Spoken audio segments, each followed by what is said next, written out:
Today I'm going to show you the family tree of Genghis Khan. We're going to look at both his ancestors as well as his various descendants. And I'll be using my Asian royal family trees chart, which is available as a poster from my website usefulcharts.com. Now I've placed Genghis Khan right in the middle of the chart. I feel that he deserves that place because he's probably the most powerful monarch that Asia has ever seen, and he's connected to so many other Asian dynasties. Let's first look at his ancestry. Now, I'm going to do my best with the pronunciations throughout. Apologize for that up front. Anyway, we're going to start with an individual named Bondanchar Mungkag, who was a Mongol warlord living in the 800s AD. Now, Mongol legends actually trace things back even further than this, but anything further than Bondanchar is really more myth than history, so we're not going to do that. Now, I have two lines coming down from Bondanchar. This one here eventually leads to another great empire builder, Timur the Lame. So Timur the Lame lived about 200 years after Genghis Khan. He wasn't a direct descendant of Genghis Khan, but he was related to him because they both trace their ancestry to this same Mongol warlord. Now this other line is the one that eventually leads to Genghis Khan. About 9 generations after that original Mongol warlord, we get an individual named Kaidu Khan of the Borjigid clan. And he was the first person who tried to unite all the Mongol tribes. Now at this point I should introduce two important terms. The first is Khan. Khan was a Mongol word for military leader or chief, but eventually it came to be a title that was basically equivalent to king. The other word is Borjigid. This was Genghis Khan's family name or clan name. So it's sometimes said that Genghis Khan belonged to the House of Borjigin or the Borjigid dynasty.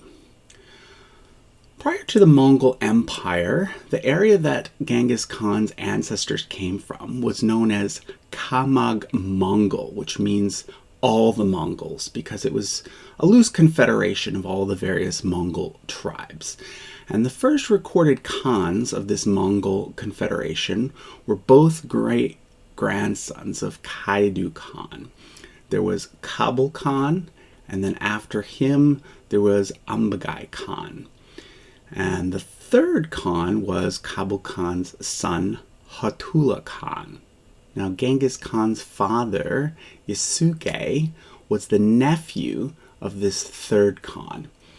But after the death of Hatula Khan, the Mongols did not elect a successor to serve as Khan. However, Yasuge was definitely one of the strongest tribal leaders and a major player. He had 2 wives. His main wife, through her, he had 4 sons. Genghis Khan, who, when he was born, his birth name was Temujin, and 3 other sons and some daughters as well, but 3 sons, so 4 boys through this main wife here, and through his second wife he had 2 sons. So these 2 would be the half brothers of Genghis Khan, whereas these 3 would be the full brothers of Genghis Khan. Now the story goes that when Temujin was still a young child, his father arranged for him to marry a girl named Borte. But shortly after arranging this marriage, Yasuge was poisoned by his enemies and died. Temujin, his mother, and his brothers were then basically kicked out of their tribe. And Temujin was even imprisoned for some time, and his wife Borte was kidnapped. But all these early hardships turned him into a great warrior, and he was actually able to rescue Borte and start building alliances and consolidating power. With Borte, he had 4 sons, Jochi, Chagatai, Ogadai, and Talui. Jochi was born 9 months after the rescue of Borte, so there is some doubt as to whether or not he was the actual son of Genghis Khan, but Genghis Khan certainly treated him as if he was. So Temujin slowly united all the Mongol tribes again. He became the fourth Khagan of the Khamag Mongol and eventually became known as Genghis Khan, which meant universal Khan. And once the Mongol tribes were once again united, he started conquering other lands as well. And this turned the Mongol Confederation into the Mongol Empire. In fact, he built the largest land-based empire in human history. At this point, he took the title Khagan, which meant Great Khan, and was basically the equivalent of emperor. But his empire was divided not long after his death. His first two sons, Jochi and Chagatai, did not get along, possibly because of the uncertainty surrounding Jochi's parentage. So Genghis Khan named his third son, Ogadai, as his heir. So Ogadai becomes the second Khagan, or Great Khan. And after Ogadai dies, the title then passes to his son, Guyak Khan, who becomes the third Khagan. But by this point, the empire was already fragmenting. Let's quickly look at a map to explain. These are the four divisions of the Mongol Empire that evolved in the decades following the death of Genghis Khan. His firstborn son, Jochi, actually ended up dying before Genghis Khan, but Jochi's descendants inherited this part of the empire, here in the yellow, which became known as the Golden Horde. Genghis Khan's second-born son, Chagatai, inherited this part in the middle, and it simply became known as the Chagatai Khanate. And as we mentioned earlier, he left the title of Khagan, or emperor, to his third son, Ogadai. So Ogadai actually inherited the main part of the empire, the original Mongol territories and China. And originally this part was called the Great Khanate, but eventually it became known as China's Yuan dynasty, and it actually ended up being controlled by the descendants of Genghis Khan's fourth son, Tolui, which we'll get to in a moment. But before we do that, let me point out this fourth area over here called the Ilkhanate, which was controlled by a different branch of the family of that fourth son of Genghis Khan. Let's go back to the family tree chart. So here's Jochi, who inherited the Golden Horde, but it was his son Batu was the first leader because, as we mentioned, Jochi actually died before Genghis Khan. And the most important descendant in this branch of the family is probably Ozbeg Khan. He was the longest reigning Khan of the Golden Horde and reigned during its peak. And then after his death, the Golden Horde started to go into decline.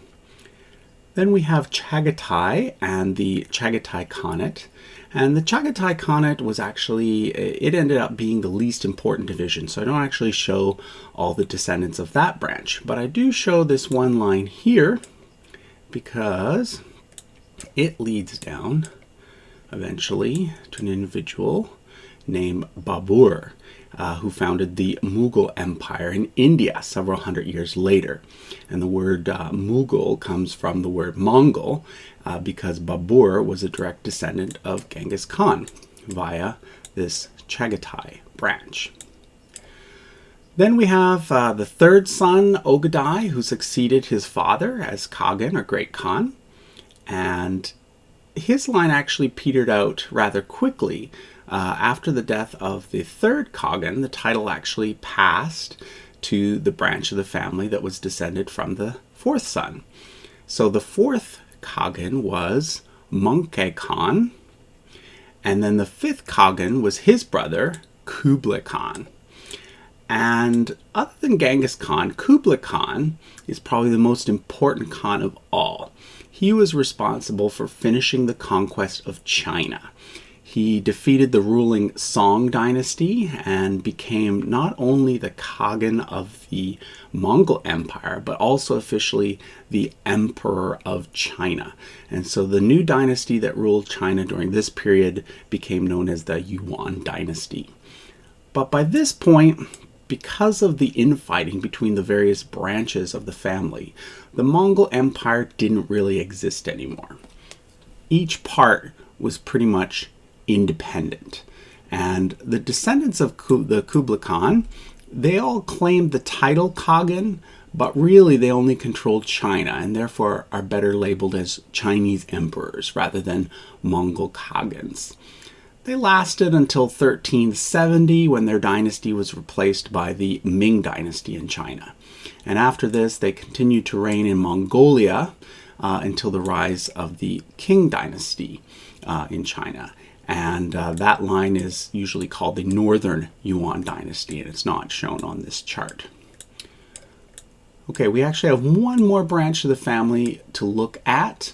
We've looked at two of the sons of Tolui Khan, Möngke Khan, the fourth Khagan, and Kublai Khan, the fifth Khagan and first emperor of the Yuan dynasty. Well, there was a third son, and that was Hulagu Khan. And he is quite important too because he established the fourth division of the Mongol Empire, the Ilkhanate. He conquered the city of Baghdad and brought to an end the Abbasid Caliphate, which had ruled the Middle East for 500 years. So his descendants went on to rule what is now Iraq and Iran until the rise of Timur the Lame. So you can see just how far the reach of Genghis Khan goes. It went in the west all the way to the Mediterranean, and in the east all the way to the Pacific Ocean. There was even intermarriage here with the Korean royal family as well. And although the Mongol dominance on the continent only lasted about 150 years after the death of Genghis Khan, there were pockets of Asia that were ruled by his family up until very recently. In fact, if we trace this particular line here, we end up with an individual named Muhammad Alim Khan, who was the emir of Bukhara up until 1920. And he was the last reigning descendant of Genghis Khan to reign in a country that was originally part of the Mongol Empire. So that was a look at the family tree of Genghis Khan, one of the greatest figures in all of Asian history. Now this chart actually covers much more, including the descendants of the Prophet Muhammad, the Ottomans, the various other dynasties of China, the emperors of Japan, and much more. So if you'd like to buy a poster of this chart, you can head over to my website, usefulcharts.com. Thanks for watching.